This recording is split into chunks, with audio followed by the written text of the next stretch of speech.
Fight!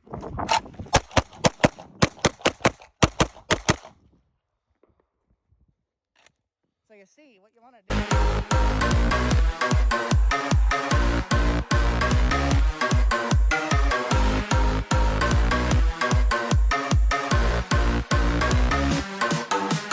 What's going on, guys? Welcome back to the Trench Grenade channel. I am your host, the average rifle optic drama starter that your mom said that we have at home. Thanks for watching, guys. Tonight we're going to be discussing rifle optic selection and why you're probably wrong in your optic choice. We're going to discuss it tonight. It's going to be good. I would like to say, hey, for everyone watching the channel, give yourself a pat on the back. It's another week, probably a long week of work for most of you. Hopefully you are able to relax this weekend. We do have Thanksgiving right around the corner, and then of course Christmas and more holidays after that. But for most of you, you're probably feeling a little bit of burnout after a long year and a long week worth of work. So everyone, just give yourself a pat on the back. You're doing the best you can. Good work, okay? Guys, tonight as we discuss optic selection, I want you to just consider what I'm saying from an infantryman's perspective, and hopefully you'll be able to apply it for your own needs, okay? Before I get into the topic of the video, we have a couple things to discuss. Everyone go ahead and down in the comments, comment, congratulations, Nighthawk. She just graduated. She's an instructor as well. I won't specify other than that, but she just graduated a long course that she's been instructing. Her students graduated tonight, and we're going to celebrate. So I would like everyone to just post down below in the comments, congratulations, Nighthawk, and I'll show her the comments in a few hours or whenever those accumulate, and hopefully it'll be a little bit of a celebratory thing from our community to her. So everyone just post down below, congratulations, Nighthawk. If you want to further support the channel, you can like the video, you can share it with a buddy, you can join the Patreon. I do need a few of my real OG members to join the Patreon, thank you. And there'll be a link down below for the sponsor. Okay, so optic selection. A lot of guys get this wrong, and they get it wrong in two variations. They either say, I need a 1 to 12 LPVO because I need to be able to see everything, and I need to be able to see everything with my optic. And we're going to specifically be talking about 5.56 and 308 fighting rifles, okay? Go to war rifle selection is going to be what we're discussing. We'll say primarily around 5.45, 5.56, 7.62 by 39, and 308, okay? An assault rifle. I know it's cringe, but it is a term that we're going to use for a fighting rifle. So a lot of guys, they go too far. They say, I need a 1 to 8, or I need a 1 to 10, or 1 to 12, or what is it? A 4 to 12 is more common, right? But a lot of times what I see is guys get super, I guess, obsessed, right? They're obsessed with the need for magnification. Now, I would encourage you to stay out of that camp.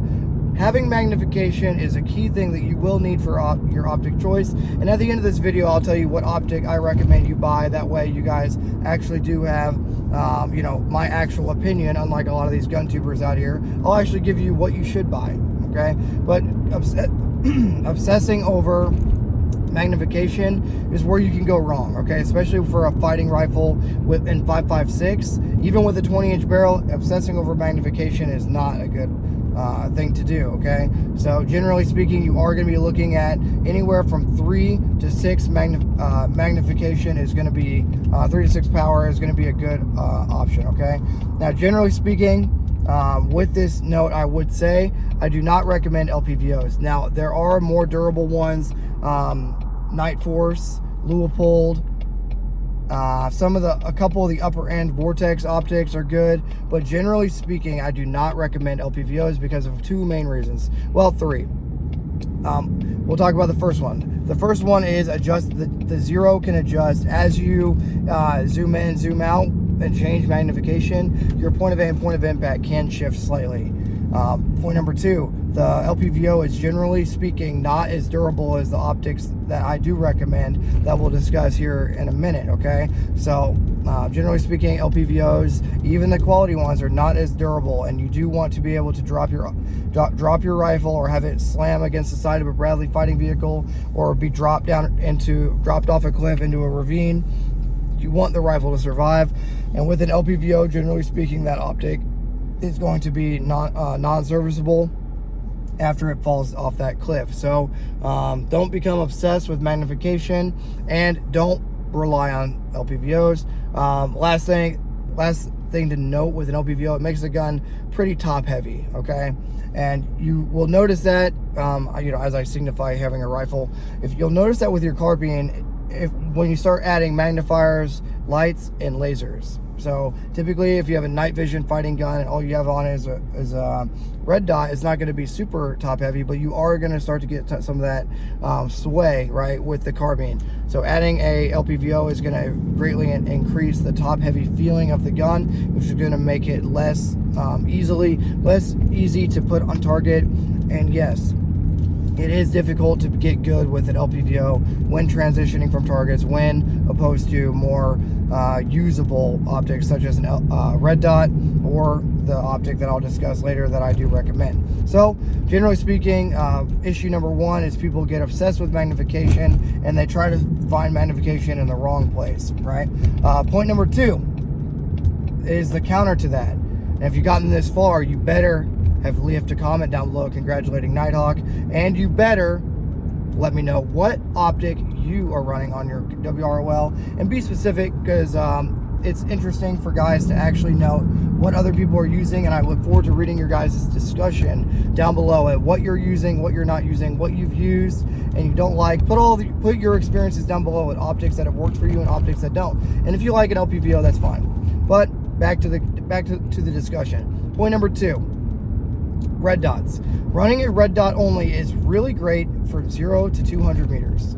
However, if you run a red dot by itself, you're not going to have what's called positive identification of your target. You won't be able to identify friend from foe. You won't be able to identify exactly what's going on the battlefield, or find that dude that's in the prone firing position that's going to smoke you with his SKS because you can't see him. Okay, so running a red dot, running your aim point, close combat optic, or your aim point T2 or aim point T1 or your comp M4, right, or your EOTech, that's great if you have a magnifier behind it. Now you can take the magnifier off with a quick release mount and put it in your cargo pocket and have that, but you always need to have magnification. I don't know how many guys I see that don't have a magnifier at all, and all they're running is just a red dot. If you've ever been on a patrol as an infantryman and you had a CCO, an aim point, an aim point optic, a red dot, CCO, close combat optic, and you couldn't see what you were trying to engage, or couldn't tell if it was friend from foe, or couldn't tell, make the definitive decision to shoot or not shoot, whether it be in training or in combat, go ahead and hit that like button to leave your story down below. But yes, guys, you don't want to just have a red dot. You need to have the ability to magnify. Yes, you're going to do the majority of your engagements with magnification, okay? Those close engagements, you're going to obviously want to have the red dot option, but the majority of your engagements will be with a CCO, unless you're primarily conducting just room clearing or whatever, right?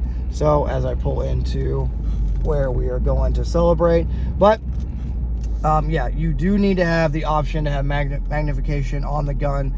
That is the issue I see a lot of guys, unless you're just an assaulter. But even if you're an assaulter, you're gonna have to kill people outside the building at some point. So even if you're just an assaulter, you're gonna have to kill people in your Minecraft server outside the building for your video game needs, because they're gonna run away. They're gonna be what's called a squirter, right?